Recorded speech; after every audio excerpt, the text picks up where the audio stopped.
السلام علیکم to class. ہمارا آج کا سبق ایک نظم ہے جس کا عنوان ہے دعا. دعا کے شاعر ہیں حفیظ صدیقی. شاعر اس نظم میں اللہ تعالیٰ کی صفات بیان کرتے ہوئے بتا رہا ہے کہ ہمیں سب کچھ دینے والا اللہ تعالیٰ ہے.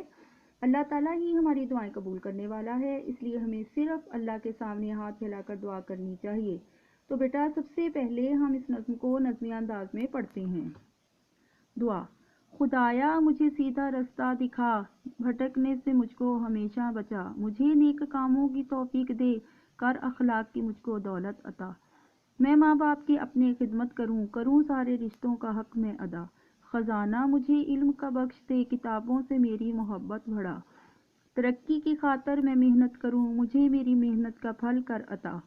کروں نظر جو کچھ بھی مانگے وطن سے محبت ہو ایماں میرا. ہر ایک گام پہ ان کا میں ساتھ دوں، ہر اہل وطن سے کروں میں وفا. بیٹا ہم نے اس نظم کو نظمیہ انداز میں پڑھا. اس کے بعد کچھ الفاظ ہیں جن کے میں آپ کو مطلب بتاؤں گی، جیسے کہ نیک اچھے کام، توفیق طاقت، بخش دے دے، وفا ساتھ دینا، گام قدم. اس کے بعد بیٹا ہمارا اگلا صفحہ شروع ہوا ہے. اہم الفاظ: خدایا، بھٹکنے، توفیق دے، اخلاق، خزانہ، عطا، گام، نظر. اس کے بعد ہمارے سوال جواب شروع ہو جائیں گے. پہلا سوال ہے، ہمیں سیدھا رستہ دکھانے والا کون ہے؟ ہمیں سیدھا رستہ دکھانے والا اللہ تعالیٰ ہے. سوال نمبر 2، ترقی کے لیے کیا ضروری ہے؟ ترقی کے لیے محنت ضروری ہے.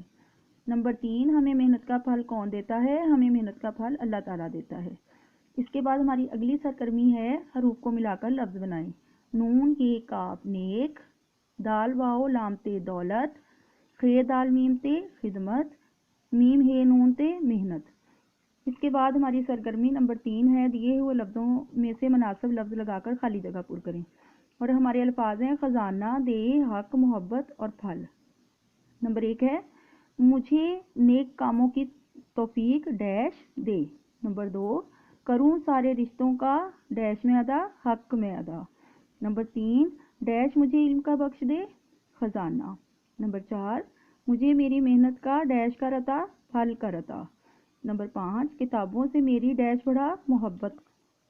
اس کے بعد ہماری سرگرمی نمبر 4 ہے، پہلے 2 خانوں میں ایک جیسی آواز والے لفظ دیے گئے ہیں، اسی طرح کے الفاظ ہم نے لکھنے ہیں، جیسے کہ دکھا، بچا، ادا، وفا، عطا، بڑھا.